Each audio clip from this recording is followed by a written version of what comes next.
Hello ladies and gentlemen, welcome back to the channel. My name is Mark Roden, and in today's video we're finally doing what the guy's been asking for a very long time now. The top 15 best wagons for dirt cheap. I say the word dirt cheap because all of these are kind of under different prices. I guess if you want to set a maximum, I would say $10,000. All of these are at least under $10,000. Some you can find for freaking $2,000. Some you can find for a firm handshake. Some you can find for a firm ham sandwich. You can find them for dirt cheap, and then some are closer to the top of that range at the $9,000 range. But yeah, there's 15 of them and one honorable mention because I thought of it last second, and so I threw it in the honorable mention spot. So without further ado, let's get right into it with number 15. And then on it goes to the Volvo X. Nope, sorry, that's the next one. Oh, spoiler alert. No, number 15 goes to the Honda Accord 5th generation wagon. I got it mixed up because usually at the top of my screen is this thing that says top 15, but I had it scrolled down so that it was at the number 15 spot, so I thought that was either way. The 5th gen wagon Accord comes with a 2.2 liter inline 4 making 130 horses, and it's obviously front wheel drive. The reason why it's here at number 15 is we have so many just better options, and I personally also don't like the looks of this one. It's just like, yeah, it's reliable, it's a Honda, you know, you can have some fun with it for sure, especially if you start modifying it, but there's just so many cooler ones. 14th place, surprise to absolutely nobody because I spoiled it in the first one. It's the Volvo XC70. I didn't say the full name though, so maybe you guys were not thinking it was one of these. But yeah, these are like grandma cars and a half.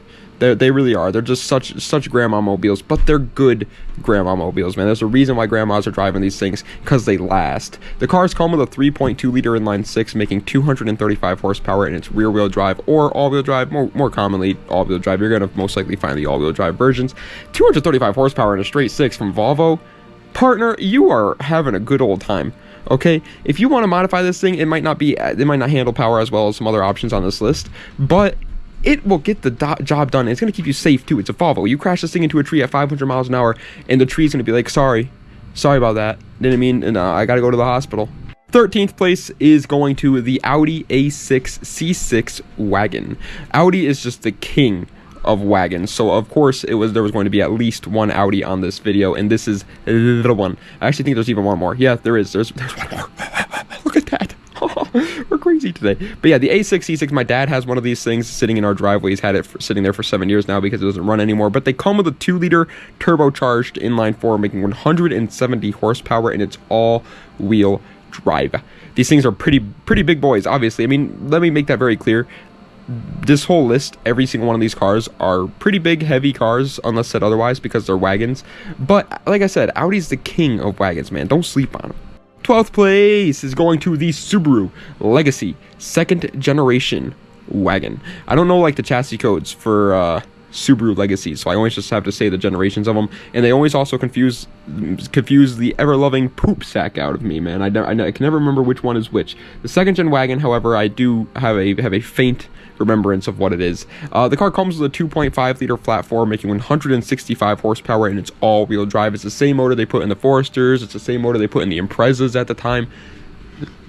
Oh, excuse me. It's the same motor they were putting in everything, man. They were putting these motors in freaking airplanes if they could, but they're good motors. Okay, they're decent. Just don't boost them. They're decent if they're kept stock though, and it's a Subaru, man. This all-wheel drive system's incredible. What more could you ask for? If you wanted the longer version of the Impreza hatchback, buy this. 11th place is going to a car that I spent a lot of time in because my buddy owned one in high school, and so we were always driving around in it. The Volkswagen Jetta TDI Mark IV wagon. Long name because every one of these cars I have to add the word wagon at the end of it because most of them are normal cars that could also be found in a wagon variant. But yeah, the TDI Mark IV TDIs are insane, man. I had a buddy, like I said, that owned a wagon version, but I also had a friend who owned a sedan TDI Mark IV.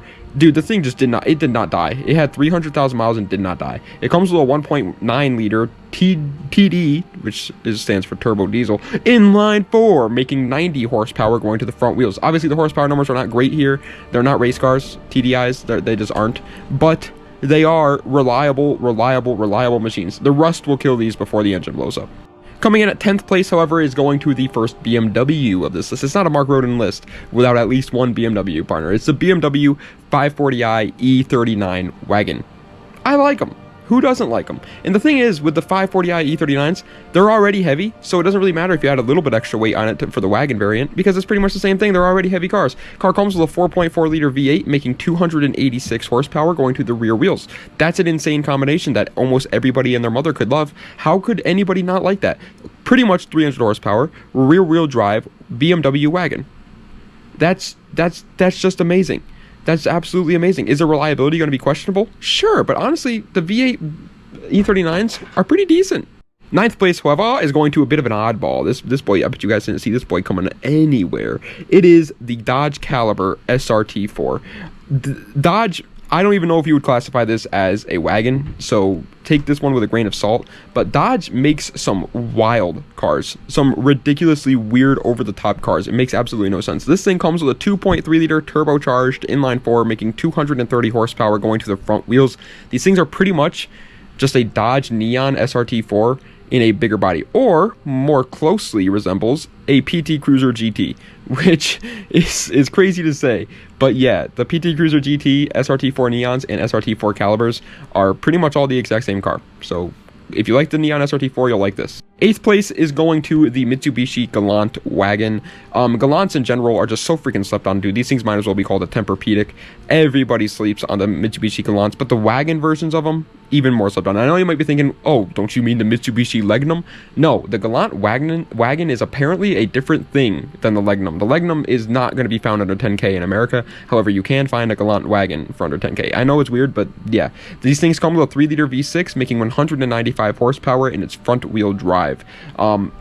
Not much to say about them. They're decently reliable, front wheel drive. The main thing that I'm putting them on this list for, and let's be honest here, is the looks. Okay, they look cool. They're one of the cooler looking wagons on this list, in my opinion.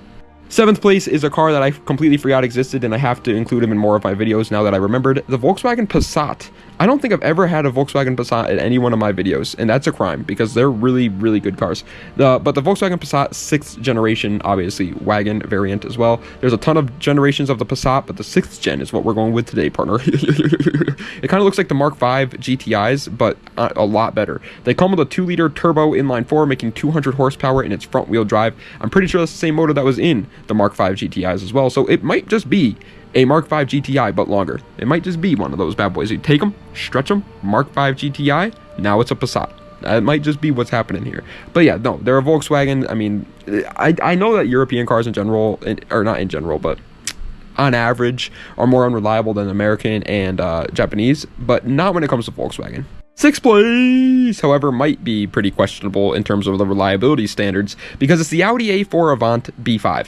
Like I said, Audi's the king of wagons, man. They're gonna be on a list about wagons. You could do the top 10 wagons that's without the letter A in them, and they would still somehow make the list because that's just how good they are. The car comes with a 1.8 liter turbo inline-4, making 150 horsepower in its front wheel drive. As far as I can tell, these are pretty much the same motors that they were putting in the Mark III GTIs that aren't the VR6s. I believe these are the same motors. And if that's the case, that's a pretty damn good motor. They're reliable-ish. I mean, but it's just they're just so freaking old, man. They're just so old, and everybody that owned Audi A4 Avants just neglected the crap out of them, so be careful. Fifth place, we're hitting a threefer on the European cars here because it's another Euro car, the Mercedes E350 W211 wagon. Long name, because Mercedes' chassis codes, the way they work, are kind of annoying. W211. Why don't you just do like W11? You know, I feel like that would have worked. Either way, though, yeah, they're the nice-ish, newish model Mercedes. They come with a 3.5 liter V6, making 288 horsepower in their rear-wheel drive or all-wheel drive if you get the 4MATIC. Say what? By the way, I just wanted to point it out there. I know I'm a Mercedes hater, but you guys can't lie that 4MATIC is the most boring way of like describing your all-wheel drive system. X-Drive is so much cooler, and Quattro is so much cooler. 4MATIC though, no thanks. Either way though, yeah, they are good cars. They're good wagons. They look cool. Yada yada yada. Fourth place, however, it does not look cool, in my opinion. It just looks quite ugly, if I'm being 100% honest with you guys. The Acura TSX Wagon, which is unfortunate because the regular TSX is a really cool car. I love the regular TSX, but the TSX Wagon, no thank you. I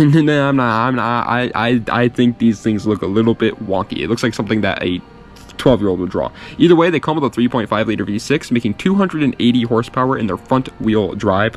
The reason why they're up so high is because, I mean, 280 horsepower from an Acura, well, Honda motor is reliable horsepower. So you got 280 reliable horsepower, and yes, it doesn't look the best, but it's a freaking Honda, man. You can get more power out of that, and it will still be reliable. They deserve to be above the other ones, in my opinion. Third place is the complete opposite of the Acura TSX in the sense that it's so cool, but it sucks because it's a Dodge Magnum SRT8. Yeah, you can find these under 10K, and the reason why you can find them under 10K is because they're just bad, unfortunately. They come with a 6.1 liter V8, making 425 horsepower in its rear-wheel drive. That obviously sounds insane. Everybody's probably lining up right now to go to Facebook Marketplace and look at the Dodge Magnum SRT8s, but unfortunately, pretty much everything about these cars are unreliable. The motor, the tranny, the rear end, everything about them just likes to blow up, and that's the reason why they're so freaking cheap. They also, yes, it may sound cool to have 400 horsepower in a wagon, but you got to keep in mind that these are probably the biggest wagon on this list. These things are huge. They might as well be limousines, and so they weigh a lot. And so, yeah, it's cool, but it's not as fast as you would think it is. But it's still a really cool car. In my opinion, deserves third place just for the fact that it has 400 plus horsepower. Second place, however, is a more realistic one. The Subaru Outback second generation. It's pretty much the same thing as a Legacy, so I'm not going to really talk about this one too much. It has the exact same motor as it, a 2.5 liter flat 4, making 165 horsepower in its all-wheel drive. It even looks really similar. It has pretty much all the same parts. That's the good thing about like early 2000s, late 90s Japanese cars, is that every car from that brand was pretty much using the same parts. So if something breaks, you know that they'll be there because every car out there had one in it. So it's like that's the good part. I just put the Subaru Outback a lot higher than the Legacy because I like it better. Cry about it. Honorable mention time, and the reason this is the one I was telling you guys about where I was like, okay, I'm all done. I can make this video now. Oh, that bad boy popped into my noggin, my cranium, and I had to put it on this list. It's the Volvo V70R. These things are freaking monsters. They're hard to find under $10,000. I'll be the first to admit it, but you can find them under there. They come with a 2.5 liter turbocharged inline 5, making 300 horsepower, going to all four wheels. They're reliable and they're safe as well. They scratch all the freaking boxes. In reality, it should have made the actual list, but like I said, I had already made the list, and so when I thought about it, I was just like, we'll throw it in the honorable mention spot. But first place, it is not a Mark Roden list without a BMW, and it's not a Mark Roden list without a 335i BMW being number one, because they're just incredible cars, man. The BMW 335i E91 is pretty much the same thing as the E92 and the E90 335i's, but in wagon form, and you guys already know how I feel about those cars. They're absolutely incredible. So as a wagon, they're going to be just as incredible. They come with a 3 liter twin turbo inline 6, making 300 horsepower going to the rear wheels or all the wheels. You could choose, which is always amazing. That's a good thing to touch on. And let's remind you, it's called X-Drive, not 4MATIC, so that's a big bonus as well there.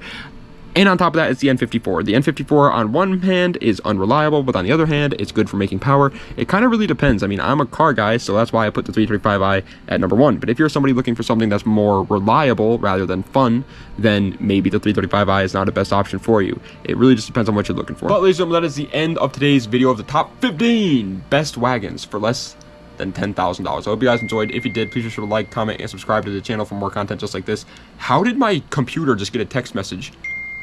What is happening? Someone's texting me through my computer right now. This is a weird day. All right, well anyways, I hope you guys enjoyed. If you did, please be sure to like, comment, and subscribe to the channel for more content just like this. Das Vidania, and have a nice night. I'm mind blown.